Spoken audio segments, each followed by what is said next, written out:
ఈ కార్తీకంలో దర్శించాలి అంటే మొట్టమొదలు ఆజ్ఞ తీసుకోవలసింది ఇక్కడే. అందుకే అందరూ చెప్పండి, నందీశ్వర నమస్తుభ్యం సాంబానంద ప్రదాయక మహాదేవ సేవార్థం అనుజ్ఞా దాతుమర్హసి. ఇది ఒక్కరోజు చెప్తే కాదు, ఇవాళ నేను చెప్పింది రోజు చెయ్యండి. ఇది రికార్డు చేసుకోండి. ఇది చేసుకుంటే మీకు మంచిది.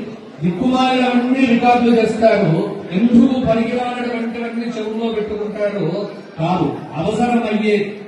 కాబట్టి ఇక్కడ రోజు మీరు దర్శనం ఇక్కడే కాదు, ఏ శివాలయంకు వెళ్ళినా నందీశ్వరుడి దగ్గర ఆగాలి. ఆగి ఈ శ్లోకం చెప్పి వెళ్తున్న లోపలికి అంటే గేట్ పాస్ ఇస్తాడు.